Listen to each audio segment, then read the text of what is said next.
All right, this is Chris Goldsmith with MLLFans.com, and I'm speaking with Geoff Snider of the Toronto Nationals. How are you doing today, Jeff? Doing well, man. Yourself? I'm doing pretty good. So first off, let me congratulate you on your victory over the Bayhawks on Thursday. The Nationals have struggled early, but now you've picked up 2 in a row. What's the difference been the last couple of weeks? I think just sticking to our game plan. Coach Huntley is, he's a fantastic coach and has a great vision for the sport and what he's looking to do with this team. And I think, we're finding the right lineup. We put some key guys in different spots, and I think we're gelling a little bit. And I know we're kind of behind the 8 ball a little bit in a 12-game season, being down 5 games to start. But I'd rather start playing well towards the end of the season than peak at the beginning of the season. So I think we're moving in the right direction. I agree. You guys got a big game against the Cannons in a couple days, and a victory would definitely shake things up in the standings. What's your plan for shutting down their high-powered offense? I think just being gritty. I think our defense has been playing really, really well. We've got a lot of great athletes back there, and obviously being led by Brody and some great goaltending tandem and Scott Rogers and Brett Queener. And then you got guys like Mac Allen and John Sullivan and Steve Waldeck that do great things that they kind of just fly under the radar. Obviously we're going to have to come out and play a very consistent, very focused game. But I think the Boston team is definitely explosive. They've got a lot of guns on O. They've got a lot of guys on D that can play physical and shut you down. So I think just sticking to our game plan and following the lead of Coach Huntley and doing the things that we do well, I think will obviously help us out in the end. Excellent. Let's talk about international lacrosse for a minute. You led Canada to victory, and you were named tournament MVP in 2006. How did that experience compare to some of your other accomplishments? Being tournament MVP is, you look at the roster of guys on that team and the type of guys that elevate your play as a player.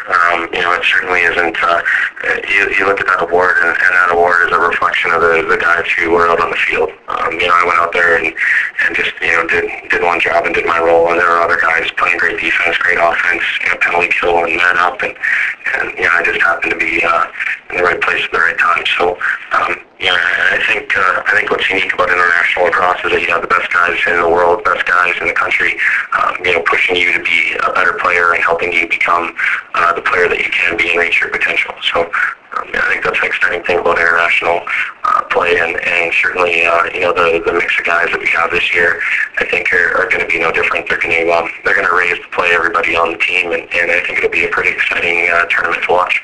Are you going to be in the 2010 team? I'll be on the 2010 team. I'm pretty sure that it's a pretty done deal. I'm pretty sure I'm on my way around. I'm with guys on the way to Manchester when my flight's booked. So barring anything that's is out of my control, then I think I'll be there. Excellent. I actually spoke with your former pro and college teammate Matt Brown. You guys keep in touch? Here and there. Matt's doing great things at the University of Denver with that program and Coach Tierney and Brownie's a hell of a lacrosse player. He puts the ball in the net and does some fantastic things on the field. So he's a guy that when I see him we catch up, we have a great time and I hear from him now and then. So it's nice to stay in touch with him. Excellent. You've set records in the face-up and loose ball department. Explain to our more casual fans the importance of ball possession and what you do personally to be a dominating force in that area of the game. Obviously when you have the ball and the other team doesn't, you have the opportunity to score and they don't. And it also takes gives your team a little bit of a breather from a defensive standpoint as well. That being said, you can pick up all the balls that you want. But if you're not smart with the ball and smart with the possessions, you're obviously going to hurt your team more than you help them. So I think that's been an ongoing sort of evolution for me. I like to go to the net and certainly like to create, but there's also a time and place for that. And I think again, Dave Huntley has done a great job, sort of wrangling me emotionally and helping me become a better teammate and leader.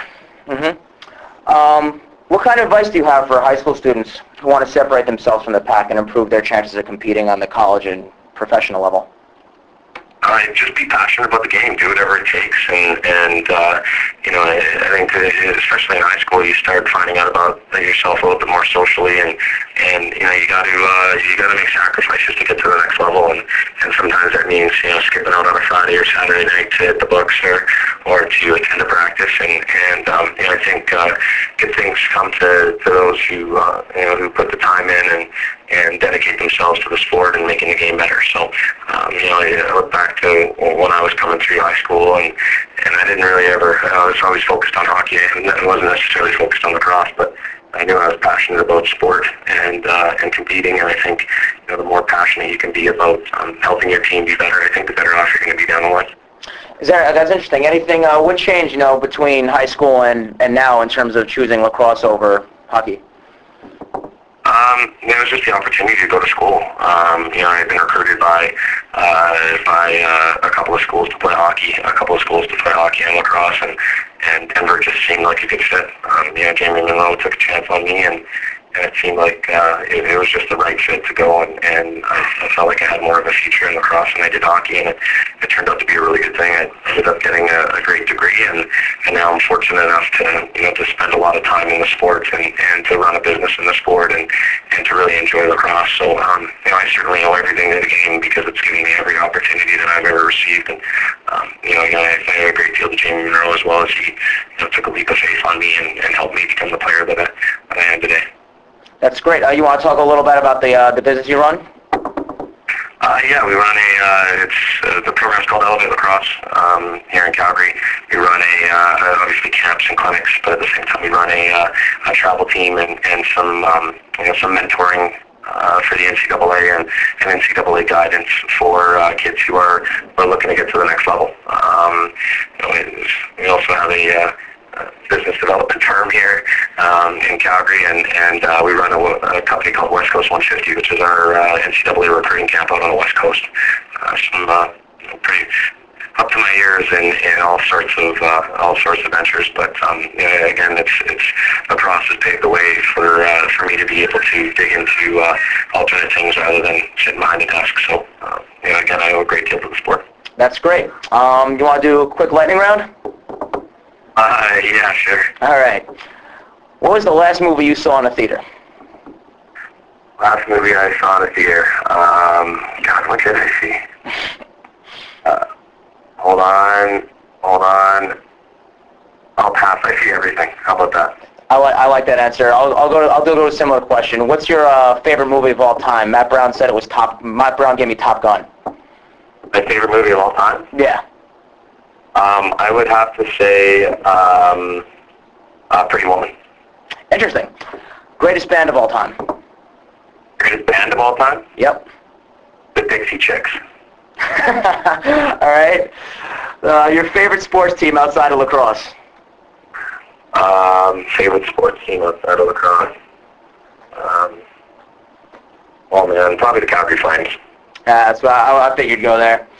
And last but not least, if you could fight any celebrity with no repercussions or consequences, who would it be? Oh, man. So if I could fight any celebrity? Any celebrity. There's nothing, no moral consequences, nothing. Gary Busey. That crazy man could use a punch in the face, I suppose. All right, well, thank you very much for joining us today, Geoff.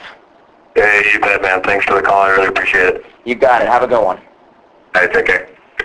That was Geoff Snider of the Toronto Nationals, and I'm Chris Goldsmith with MLLFans.com, the official site for Major League Lacrosse fans.